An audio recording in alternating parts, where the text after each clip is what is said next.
38 metro encuentro de Metro Sureste, y es un modelo un poco diferente porque vamos a contar con 3 ponencias de máximo nivel. Ángel Rivera, que es meteorólogo del estado de AEMET durante 38 años, Luis Bañón, delegado de AEMET de Castilla-La Mancha, y Estefan Norte, experto en hidrología. O sea que vamos a tener aquí tanto una introducción de lo que son las danas, el caso específico de Letur, y luego pues cómo se plasma esa dana de Letur en el territorio en base a la hidrología y también un poco la evolución histórica del pueblo para entender lo que pasó hace casi un año. Pues nada, va a empezar Ángel Rivera introduciendo el apartado de las danas, les va a explicar un poco las configuraciones sinópticas y demás, y bueno, él sabe bastante de esto, o sea que cuando quiera, Ángel. Vale, perfecto. Pues nada, oye, encantado de saludaros. Gracias a José María y Miguel Ángel por haber hecho posible este encuentro con vosotros. Y mira, voy a tomar como guía un poco quizá algunos lo sabéis que acabo de publicar un libro sobre las danas.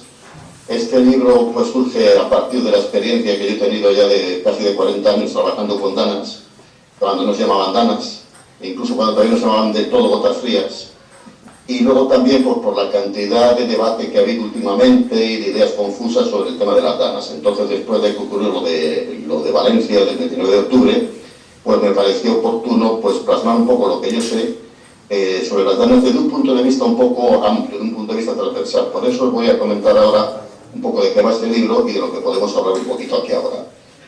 El libro tiene 7 capítulos. El primero se dedica a la física de las danas, cuál es la física de la atmósfera que hay detrás de las danas. Luego la relación, que no es bionívoca, entre danas y lluvias intensas, eso lo veremos un poquito a continuación. Pasaré luego a recordar algunas historias de lluvias intensas y su mayor o menor relación con las danas. El cuarto capítulo es un poquito la experiencia mía con la predicción y vigilancia de las lluvias intensas, que al final lo que nos preocupa no es tanto la dana, sino las lluvias intensas que puede provocar. El tema de los avisos, que es un tema que, como sabéis, es bastante controvertido también. Y echar un vistazo a qué puede pasar con las danas en el contexto del cambio climático. Y ahí lo que voy a dejar son más preguntas casi que respuestas, pero yo creo que es bueno establecer también las preguntas y dónde están las dudas. Y luego ya acabo pues con lo que ha sido mi motivo para hacer este libro, un poco lo que creo que hay que reforzar más o que hay que dar prioridad, que es un tema de investigaciones, que luego hablaré de ellas, el tema de la operatividad y la vigilancia y avisos, y la comunicación de las situaciones. Y luego voy a aprovechar el libro también para hacer 9 o 10 clarificaciones que a mí me parece que estaban confusas o controvertidas sobre el tema de las danas. Supongo que estáis viendo este gráfico, que es un gráfico del planeta con las corrientes en chorro. Ahí está en azul la corriente en chorro polar, al sur la corriente, vamos a echar abajo de ella, la corriente subtropical, y las pongo porque son el escenario donde se desarrolla toda esta historia, todo este drama de las danas. Sabéis que lo vamos a ver en la siguiente imagen. Luego volveré a esta imagen porque me parece que es interesante también, pero creo que de todos es conocido cómo se forman las danas. A partir de una primera corriente más o menos zonal, hay una dorsal que empieza a crecer por aquí, estrecha la vaguada que es la zona delantera. ¿Por qué? Porque la dorsal va más rápida normalmente que la vaguada que está delante, acaba realmente ya siendo una oclusión ahí y colapsando y dando lugar, como veis, a lo que llamamos una dana, que es realmente algo que está totalmente separado de la circulación. No es que esté helada en la atmósfera y que tenga vacío alrededor, sino de la circulación que fue su madre, digamos, donde se originó. Porque una que hay otras circulaciones, claro que las hay, e influyen en ella, pero fundamentalmente es que se separó de la corriente madre, de la corriente donde se generó. Bien, pues entonces en ese primer capítulo, este primer tema, me centro en cómo se originan, cómo se desarrollan. Perdonad un momentín, ya está. Y luego también, ¿cuándo empezaron a estudiarse? Fijaros que las danas han existido siempre desde que la atmósfera es atmósfera, pero se empezaron a conocer a medida que se hicieron ya observaciones continuadas de niveles altos de la atmósfera. Esto ocurrió en los años 50 y a principios de los 60 es cuando salen ya los primeros estudios serios sobre el tema de lo que sabéis que originalmente y además científicamente se llaman cut-off loads, es decir, depresiones cortadas o depresiones separadas. Ese es el nombre científico y que se dio desde el principio a lo que nosotros llamamos danas aquí. Hablo también en el libro si hay danas de distintos tipos. Hay danas de tipo fundamentalmente polar, pero hay también otras de tipo subtropical que las tenemos menos estudiadas.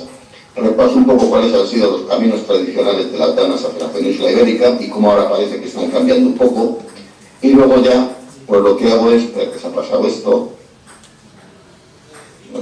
y luego el tema de las conexiones tropicales, un tema que también tenemos poco estudiado. Sabemos que hay conexión con circulaciones tropicales, no sabemos exactamente todavía cuál es la importancia que tiene, cómo contribuyen a las precipitaciones intensas esas circulaciones tropicales con las que a veces digamos que engranan las danas.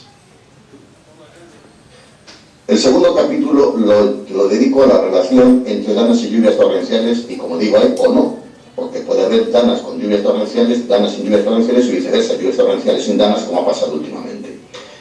En la primera parte de ese capítulo lo que trato es de explicar cómo se producen las precipitaciones, tener bien claro cómo es la producción de las precipitaciones, y luego por qué las danas generan lluvias tan intensas. Las danas generan lluvias tan intensas siempre que haya niveles bajos un combustible de aire cálido y húmedo propenso para ascender. ¿Qué es lo que hacen las danas muchas veces? Que ese ascenso sea muy potente y eso da lugar a grandes tormentas, grandes formaciones de sistemas con de cuestiones. ¿Cuándo todavía es más potente todavía todo eso? Pues aquí veis este gráfico que pongo, que se refiere a la circulación en altura, que puede ser un chorro propiamente dicho, o no tanto, pero circulación potente a niveles altos, y como a veces en esas circulaciones llegan lo que se llama máximos de viento, máximos de chorro aquí también. Bueno, los máximos de viento, lo que hacen, no me voy a meter ahora en la física y la dinámica profunda del tema, es en su zona delantera izquierda promover unos ascensos de aire muy potentes hacia niveles altos que luego hacen un circuito por aquí, y también lo hacen aquí en la parte derecha por atrás. Pero la que más nos interesa es esta. Cuando llega un máximo de viento, la atmósfera en esta zona de aquí está desequilibrada totalmente. Y para equilibrarse otra vez entre el campo de viento fuerte que viene y el campo, digamos, de potencial que había antes, necesita hacer estas circulaciones transversales. Aquí lo que hace es absorber mucho aire de niveles bajos y con mucha rapidez, e incluso a veces hacer bajar la presión claramente. Aquí incluso te llega una pequeña borrasca en superficie. Pero lo que hace es absorber aire, ascender aire con mucha velocidad hacia arriba, y aquí es donde se pueden formar los grandes sistemas convectivos y las grandes tormentas. No quiero decir que sea siempre necesario que ocurra este chorro, porque siempre en las zonas delanteras de las danas suele haber esos movimientos ascendentes. Pero si ahí se presenta un máximo de este tipo, es cuando la cosa realmente se complica muchísimo y todo se hace mucho más intenso. Y mi hipótesis es que, y luego hablaré un poquito de ello, en lo que pasó en Valencia el año pasado probablemente apareció algo de esta altura, que fue lo que hizo crecer desmesuradamente esas nubes que luego dieron los problemas que nos dieron a primera hora de la tarde. Bien. El tercer capítulo lo dedico en el libro, he puesto 10 historias de danas, o 10 historias de lluvias intensas relacionadas con danas. Aquí he seleccionado 6 que me han parecido significativas. Esta la pongo, esta es la famosa de la Rarita Albunión y Cortolumbrera de 1973. La pongo aquí no solamente por la importancia, sino porque es de las primeras veces que hemos podido tener una imagen de satélite del año 1973 de aquella situación. Me costó mucho encontrarla. Como veis, es una imagen poco definida porque eran de los primeros satélites. Estos ya llevaban radiómetros, esta es una imagen infrarroja, pero hasta poco tiempo antes lo que tenían eran simplemente cámaras de televisión. Por ejemplo, la del 62 del Vallès en Cataluña, solamente hay una primera imagen, que también la pongo en el libro, que es tomada por una cámara de televisión desde uno de los primeros satélites meteorológicos. Bueno, aquí ya se ve la estructura típica, el gran sistema convectivo, incluso complejo convectivo, sobre buena parte de Andalucía, y esta zona delantera probablemente es la zona que desarrolló las grandes precipitaciones de la zona de Puerto Lumbreras. Esta otra ya no es más conocida, es la famosa Pantanada de Tours del 82, y esta la he puesto porque es aquí donde en principio nos dimos cuenta. Fijaros que es una imagen muy granulosa, porque esta está tomada por la primera generación de Meteosat. Y en la primera generación de Meteosat, el canal de vapor de agua solamente se utilizaba en plan experimental para ver si merecía la pena o no merecía la pena llevarlo. La verdad es que desde España y de otros países más dijimos mucho que tenía que ser operativo, porque nos dimos cuenta de lo que estaba pasando, lo que se veía, que eran radiografías de contraste de la atmósfera. Fijaros aquí cómo se ve una clara contribución de una circulación tropical-subtropical, y todavía tenemos por investigar claramente, no se ha hecho todavía, cómo contribuye exactamente a la humedad que se inyecta por aquí, porque se da una inyección en capas medias, digamos a 4 kilómetros, 5 o 6 kilómetros de altura. Realmente está dando mucha agua precipitable, o lo que está haciendo es hacer una atmósfera húmeda que haga que la precipitación que viene del aire de capas bajas sea más eficaz. Ese es un tema que está todavía por dilucidar y por investigar. Este corresponde al mejor del año 2021. Fijaros, una pequeña estructura convectiva aquí que dio cantidades de 100-200 milímetros en la zona, parece que fue de Mina Aragó, Benicarló, toda esta zona y luego en Sagunto. Y la pongo porque es una situación en que no hay ninguna dana y sin embargo es capaz de dar precipitaciones muy intensas, incluso torrenciales. En este caso seguramente fue por una zona de convergencia, una línea de convergencia que provocó un poquito de ascenso y el aire mediterráneo, en cuanto le ayudan un poquito a desarrollarse, pues entonces crece desmesuradamente y da este tipo de cuestiones. Esta otra corresponde, os acordaréis que hubo bastante polémica en Madrid porque se dio por primera vez un aviso que luego en Madrid no precipitó, pero sí precipitó a 20 kilómetros de Madrid, que es esta situación. Fijaros que aquí que bien se ve todas estas nubes ligadas al máximo de viento y cómo se acercan aquí en su zona prácticamente de abertura, de zona izquierda, es donde se da el gran sistema convectivo que dio cantidades en Castilla-La Mancha impensables. Por ejemplo, en muchas zonas de la Sagra, en la provincia de Toledo, hubo pueblos que prácticamente los arrasó y hubo precipitaciones hasta cerca de 200 milímetros. Esto prácticamente desconocido en la zona centro de la península, pero lo pongo también en el libro como ejemplo de que no solamente tiene que ser en el área mediterránea, sino que cualquier zona puede ser afectada también por danas. Otra cosa es que el combustible de capas bajas sea mucho más eficiente, mucho más, digamos, rico en octanaje que el aire mediterráneo, pero es que también con este tipo de situaciones el aire mediterráneo puede entrar hasta el interior, como pasó en la situación del 29 de octubre con Letur. Cuando digamos, la succión en esta zona es muy potente, el aire mediterráneo puede entrar hasta el centro de la península y puede contribuir, sobre todo si el motor en altura, como veis aquí también es bastante potente, a ese tipo de precipitaciones tan intensas. Y esta simplemente es la del 29 de octubre de Valencia. Esto que veis aquí son banderolas de viento tomadas por satélite del movimiento de las nubes. Aquí fijaros nos vamos a fijar sobre todo en las rojas y en las naranjas que corresponden a los 400-300 hectopascales milibares, es decir, capas altas. Fijaros que estos son, como veis, 50 nudos, estos son 40, 30. Fijaros que el giro ciclónico tan potente que hay aquí, e incluso aquí una zona de divergencia. Aquí veis que el aire tiende un poquito más en esta dirección, aquí en otro, y aquí es donde se desarrolla, porque esto es a las 3 de la tarde, el gran sistema convectivo que luego dio los problemas de la cuenca del Pollo y todo este tipo de cuestiones. Es un tema que yo insisto mucho en que hay que investigar mucho y volveré luego al de las capas altas, porque nos estamos fijando mucho en el combustible, pero el motor está aquí arriba.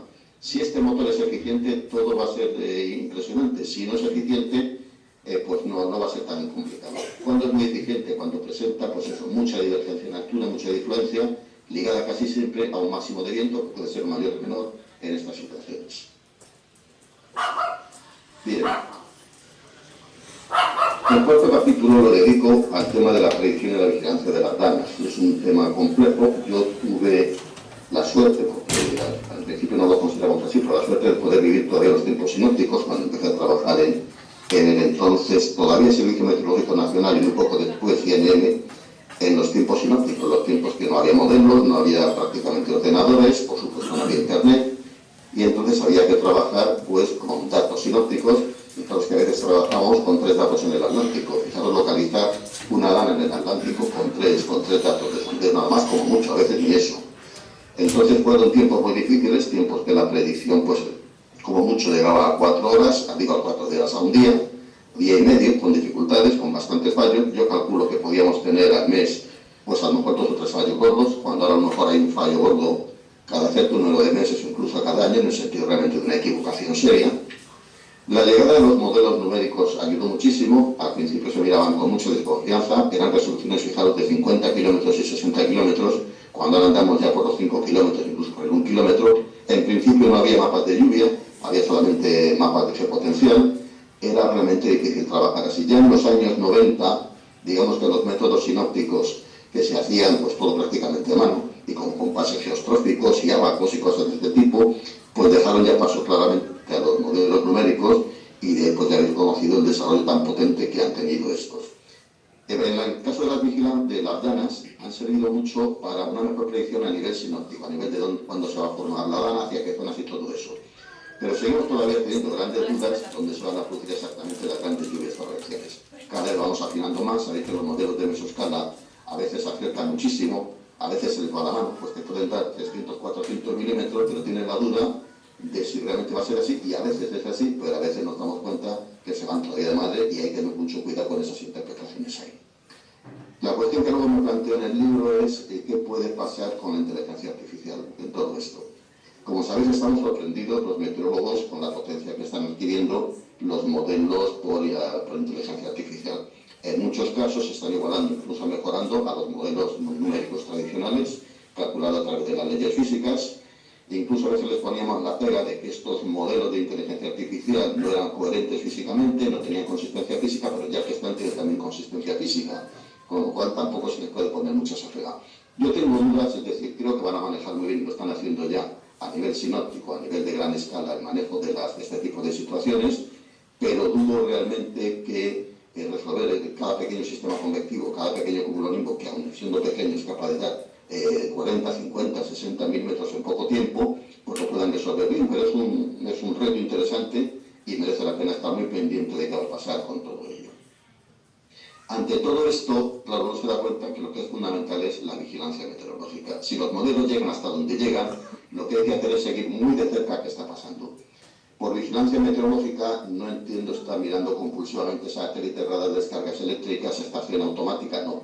Lo que se establece y lo que intentamos hacer en meteorología, cuando instauramos todo esto en AEMET, hace ya varios años, pues 15, 10, 20 años que empezamos más o menos con este tipo de actividad, incluso un poco más, es establecer un protocolo de actuaciones. Es decir, lo que hay que hacer es estudiar claramente qué situación atmosférica está teniendo lugar, intentar no ir directamente al modelo, sino estudiar los análisis y ver qué está pasando realmente en la atmósfera y qué evoluciones cabe esperar a partir de ahí. Entonces, luego se puede tomar como línea argumental la línea que te da el modelo, pero un predictor experimentado y que ha estudiado la situación y ha hecho una diagnosis de la situación puede saber cuáles pueden ser las posibles desviaciones que puede haber ahí. Y entonces se establecen, digamos, unas estrategias de vigilancia y ver cómo se está desviando la situación real de lo que en principio habíamos previsto y a partir de ahí, con un protocolo, tomar medidas de estudiar otro tipo de modelos o de mapas o de darle un tipo de aviso o de modificar una predicción. Eso es lo que entiendo yo por vigilancia meteorológica y es donde está el verdadero valor añadido de los predictores. Si el predictor pierde eso, realmente, pues bueno, pues leemos los mapas, leemos los modelos, como mucha gente hace, y cuál es el valor añadido que hay ahí. No, el valor añadido está en saber cómo puede hacer un buen médico una diagnosis de qué está pasando realmente en la atmósfera, físicamente interpretarlo y cómo puede ser la evolución más o menos creíble de esa situación y estar al tanto de todo ello y a partir de ahí tener, como digo, una serie de medidas, una serie de protocolos para actuar a raíz de lo que está pasando. Y eso es a lo que me refiero fundamentalmente con el papel de los predictores. Entonces, ese es un tema que hago bastante hincapié también en el libro.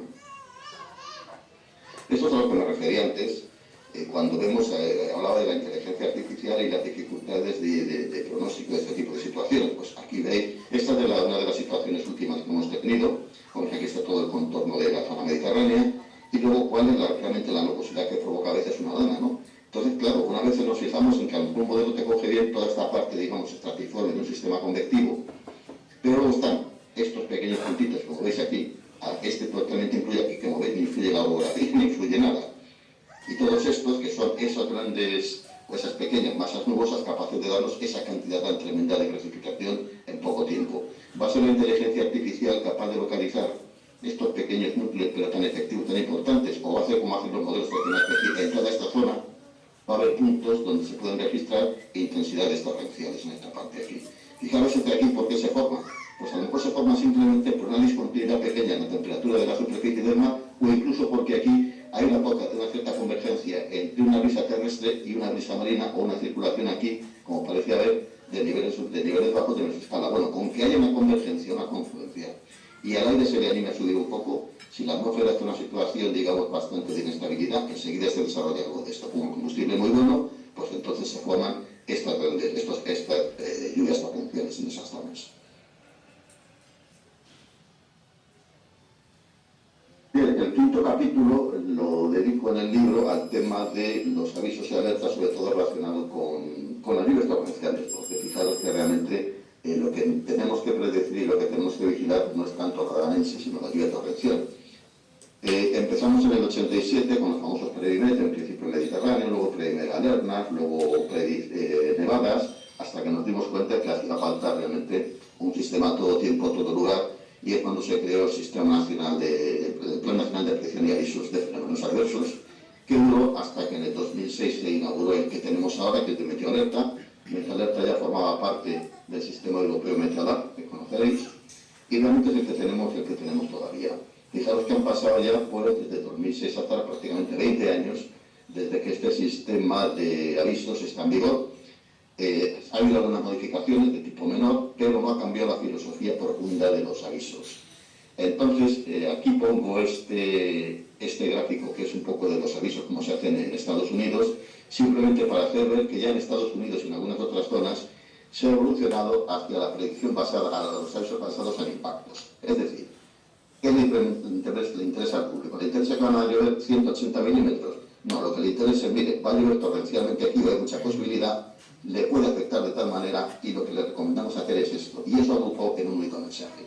Ese sería un aviso orientado realmente a impactos. ¿Qué pasa? Pues que en ese aviso no solamente pueden intervenir meteorología, por supuesto tienen que intervenir hidrólogos, tienen que intervenir también seguramente expertos en protección civil e incluso comunicadores. Lo que yo planteo es que tiene que haber una coordinación mucho más efectiva, mucho más profunda, mucho más rápida entre todos estos actores, porque si no, ante este tipo de situaciones van siempre por delante de nosotros continuamente. Entonces se me ocurre hacer en el libro, sabiendo que es prácticamente imposible que se pueda dar, pero yo lo digo, la propuesta de la creación de un centro estatal de vigilancia de riesgos ambientales, que lo he llamado el CEBRA, que sería un organismo permanente, es decir, 24 horas, 365 días al año, pluridisciplinar, quiero decir, con distintos tipos de, como digo, de hidrólogos, meteorólogos, comunicadores, protección civil y en su caso que hiciera falta, por ejemplo, expertos en incendios forestales, que esté encargado desde el punto de vista técnico y operativo de la vigilancia, estudio e investigación de los potenciales fenómenos adversos que puede afectar a España, me refiero a todo tipo de riesgos naturales, no solamente a las lluvias intensas. Estaría integrado, como digo, por meteorólogos, hidrólogos, técnicos de protección civil, que son representantes de la ONU y expertos en comunicación, para lograr una excelente sinergia en tiempo real y una rápida reacción. Y, por supuesto, no suplantaría a la responsabilidad que tiene la comunidad autónoma de avisar a su gente. Lo que haría sería que se integraría un representante de la comunidad autónoma afectada y al final sería esa comunidad la que tendría toda la potestad de emitir el aviso correspondiente, pero con un soporte técnico, científico y operativo muy potente detrás.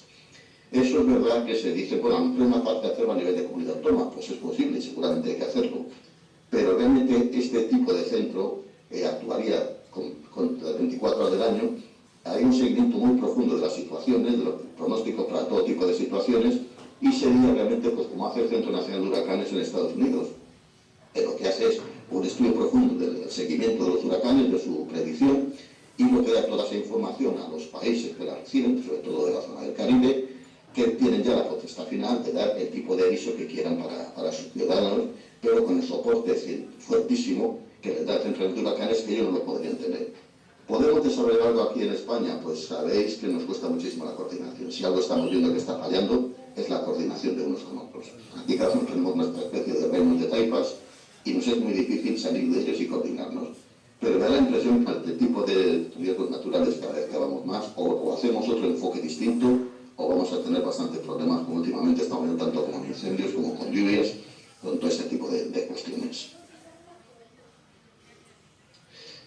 Bien, el sexto capítulo lo dedico a qué puede pasar con las danas en el contexto del cambio climático, y aquí pues planteo más preguntas que respuestas. Vamos a ver, aquí vuelvo a repetir el esquema de formación de una dana, y aquí lo que hago es desarrollar razonamientos. ¿Qué parece que nos están diciendo las investigaciones sobre el comportamiento de los chorros en el contexto del cambio climático? Bueno, sabéis que el chorro polar parece claro que es un chorro que se debilita y que cada vez hace más meandros, simplemente porque el calentamiento del Ártico está siendo mucho más fuerte que el calentamiento de latitudes medias.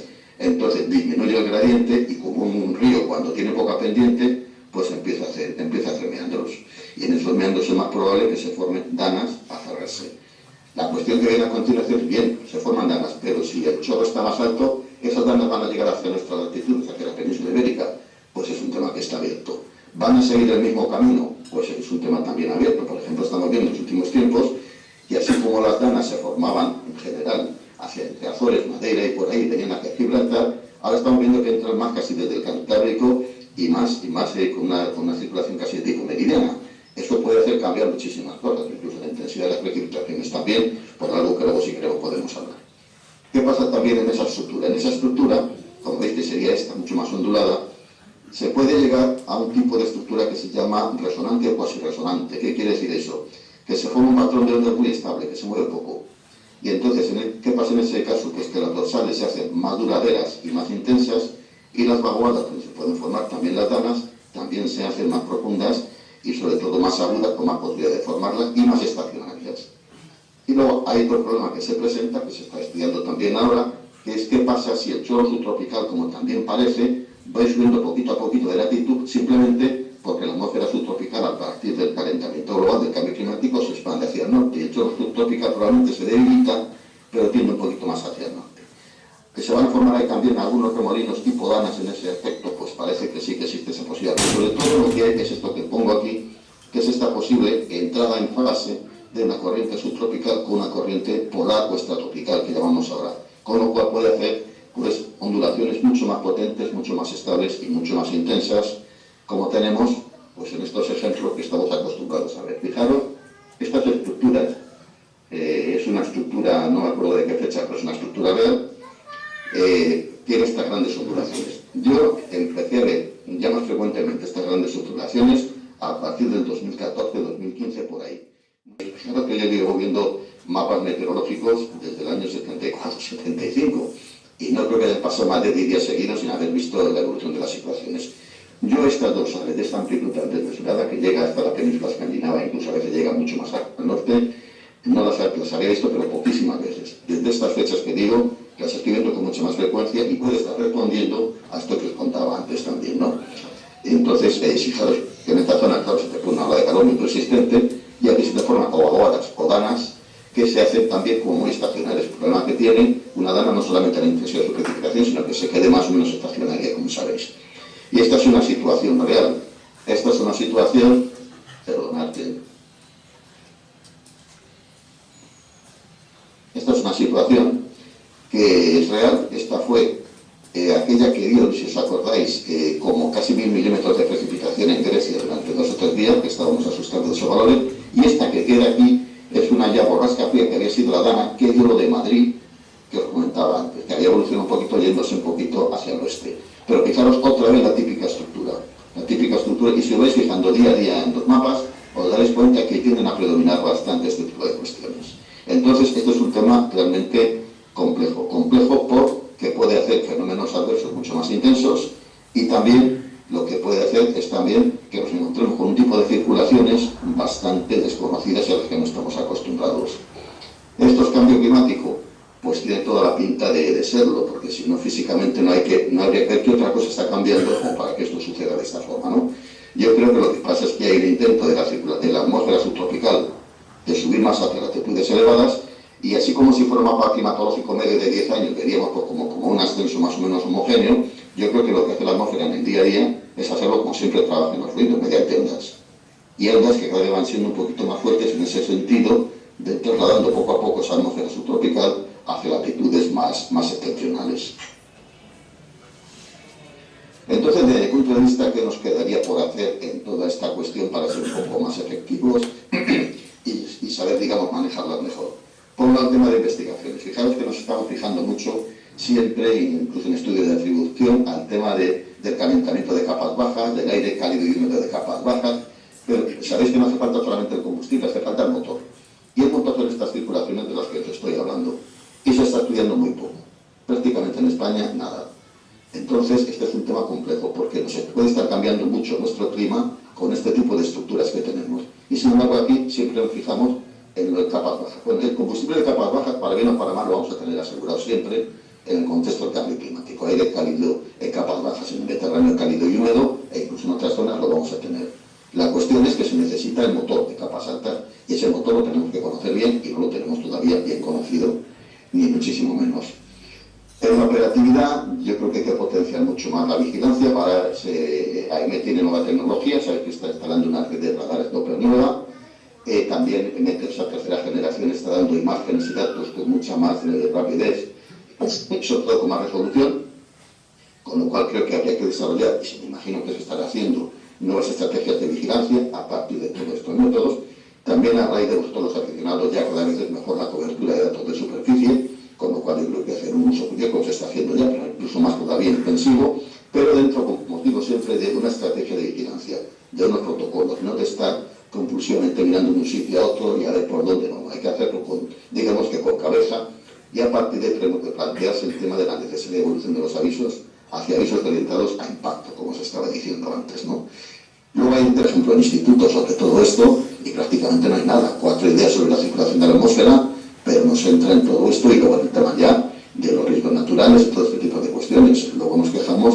Hay otra cosa que luego he dicho siempre de menos. Fijaros que cuando hay un gran desastre de este tipo, las televisiones se llenan de imágenes de hasta dónde llegó el barro, de la pobre gente que está sacando todo de tal. Bueno, ¿por qué no hay un esfuerzo de hacer encuestas serias a posteriori, hablando con la gente y enterándose de qué información recibió, si entendió esa información, si le hizo caso, y si no le hizo caso, por qué no le hizo caso, y cómo querría recibir esa información? Eso no se hace en general, y eso sería fundamental para establecer unas buenas estrategias de comunicación. Es decir, nos vamos siempre al hecho en sí de lo espectacular, pero no profundizamos en las causas para realmente ser mucho más efectivos, mucho más operativos y mucho más eficaces.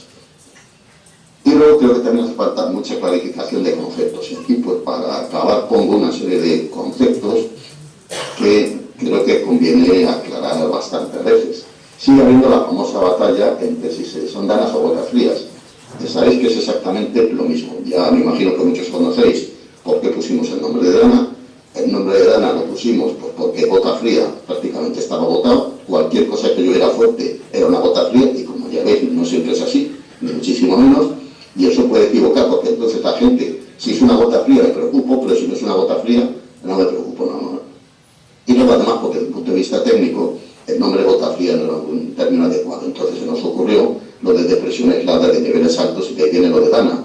Fue un término que estuvo 10 o 15 años manejándose solamente entre personal técnico, pero a raíz de la emergencia de las redes sociales y de estos últimos episodios pues se ha hecho absolutamente popular. Entonces lo que me temo es que pueda seguir por el mismo camino que la gota fría. Ya cualquier cosa que llueva fuerte es una dana. Y por eso pues yo estaba un poquito, digamos, combativo en el tema incluso de hablar de danas de alto impacto, incluso de poner nombre a las danas. Tenemos que tener cuidado con esos conceptos. Los nombres se empezaron a poner a los huracanes y también a las borrascas intensas del Atlántico, sobre todo por los vientos fuertes. Los vientos fuertes son mucho más predecibles que las lluvias fuertes. Entonces ahí hay que tener cuidado con todo eso porque no podemos quedarnos en si es dana o no es dana, porque fijaros que aparece lluvia fuerte sin danas. Entonces cuidado porque si la gente no aparece dana, incluso que no se había dado impacto y tal, pues entonces puede pensar que no es una situación de riesgo cuando sí lo puede ser. Y si encima estamos pendientes de una dana que tiene nombre es peligrosa, pero si no tiene nombre no es peligrosa, me parece que es, digamos, simplificar mucho y dar problemas serios. Los vientos son mucho más predecibles, son mucho más generales, pero las precipitaciones, no tanto las frontales, que sí podrían entrar perfectamente, si van a ser fuertes, incluso un frío atmosférico, no podría ser, pero como sabéis cómo precipitan este tipo de situaciones, primero que puede ser sin dana, y que incluso en el seno de la dana puede haber zonas de un sistema convectivo muy potente, y a 5 kilómetros no precipitar absolutamente nada, quiere simplificar el mensaje. No, yo creo que lo que hay que decir es, mire, usted está en una zona donde le van a caer precipitaciones muy intensas entre tales y tales horas más o menos. Entonces, si usted está en la zona donde le va a caer más, lo que le va a afectar es esto y lo que le recomendamos que haga es esto. Y eso actualizándolo por los móviles y por donde sea, cada media hora o cada hora, pero con una información integral, una información completa, que no tenga que estar que ha dicho Protección Civil, que ha dicho Meteo, que ha dicho no sé quién, que ha dicho tal red social. No, tiene que ser y además integradora, es decir, no solamente qué va a ocurrir, sino qué le puede pasar a usted y qué medidas le recomendamos que tomen esa situación. Y eso actualizándolo según la situación vaya evolucionando. Otro concepto que yo creo que está un poco complicado es que se dice muchas veces que las lluvias de las danas se producen por el choque entre el aire cálido de capas bajas y el frío de capas altas. Incluso había una persona que me llegaba a decir que no, que lo que pasa es que el aire frío más pesado cae hacia abajo, salpica, digamos, el aire cálido sube hacia arriba. No. Eso puede ocurrir, es decir, en estabilidad termodinámica, estática, puede ocurrir en el seno de las danas, en el centro, pero ahí no son precipitaciones importantes o son de poca extensión. Donde ocurren las grandes precipitaciones es en la zona delantera. En la zona delantera, ¿por qué se crean esas grandes precipitaciones? Por ese ascenso rápido que os he comentado antes, cuando hemos visto la circulación en altura, los máximos de viento y todo eso. Indudablemente esos máximos de viento se forman por un contraste fuerte entre el aire frío de la dana y el aire cálido de una dorsal que suele estar delante. Ahí se forman máximos de viento, pero no es que haya un choque entre el aire cálido y el aire frío y se formen, no. Hay unos ascensos muy potentes, que son los que forman los sistemas convectivos, a raíz de esas circulaciones tan potentes en altura, que sí que se generan en el principio por el contraste entre aire cálido y cálido y aire frío en capas altas. Pero no en otra situación. Otra cuestión es que la dana solo ocurre en el otoño. Bueno, sabéis perfectamente que no, que la dana puede ocurrir en cualquier época del año, quizá son más preocupantes en otoño, porque el aire cálido y húmedo en capas bajas es de mejor calidad, pero sabéis que hemos visto también situaciones de nevadas potentes en invierno, con aparición también de danas también, y sobre todo si genera una circulación en capas bajas también con el aire de levante. Todas las danas causan lluvias torrenciales, pues como veis, ¿no? Las lluvias torrenciales, hay varios mecanismos en el Mediterráneo para que se formen. Uno de los más importantes es la dana, pero puede haber sin dana las lluvias torrenciales también. ¿El cambio climático está generando más danas? Pues no está claro, porque además habría que hablar en qué zonas y en qué latitudes. Puede hacerlo, pero lo que habría que ver es si en nuestra zona concreta se están generando más danas por el cambio climático. Hay ciertos estudios sobre el tema, pero yo creo que todavía no tenemos demasiado claro todo eso. ¿Las danas son impredecibles? No, la dana en sí es predecible. Y como ven, los modelos numéricos notan con 5, 6, 7 días la posibilidad de que se forme una dana y en general aceptan bastante, otra vez que la trayectoria es la más adecuada. Pero lo que es más impredecible es las lluvias intensas, que es lo que realmente me preocupa y que en varias ocasiones van ligadas a las danas. Eso sí, lo que tiene bastantes problemas de predicción, aunque no es impredecible, pero sí desde otro punto de vista. ¿Las danas solamente afectan al área mediterránea? Pues no, sabéis que como se enseñado aquí, que te pueden afectar desde las Canarias hasta la zona central de la península y a cualquier zona, y de hecho ya casi a cualquier zona por estas nuevas trayectorias que, como digo, parece que se están formando. ¿Las danas son un invento moderno? Pues no, las danas existen desde que la atmósfera es atmósfera.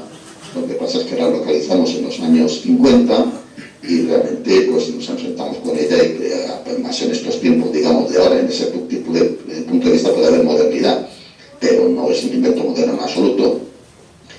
Y el último que también se habla a veces es la geoingeniería puede controlar las danas. Bueno, habría que hablar exactamente qué se quiere decir con controlar. Si lo que queremos decir es mover una dana de sitio, pues yo la verdad es que teóricamente para hacerlo habría que influir en las corrientes de niveles altos que se forman a lo mejor en pleno Atlántico, que es donde se forma un máximo que si tiene 40 nudos más o 40 nudos menos, puede hacer que se forme, no se forme la dana o que se forme en un sitio o en otro. Ahora, ¿quién es el guapo que se pone a 9 metros de altura y 10.000 en pleno Atlántico?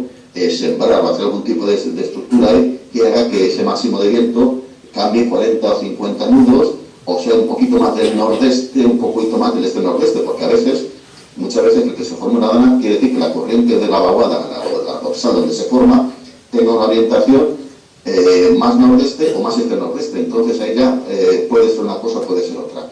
Se puede meter la geoingeniería y yo tengo serias dudas. Otra cosa es trabajar sobre los sistemas convectivos que se forman, pero ya veis un poco cómo es la estructura de todo esto. Son pequeñas zonas que precipitan muchísimo en poquísimo espacio de tiempo de zonas pequeñas.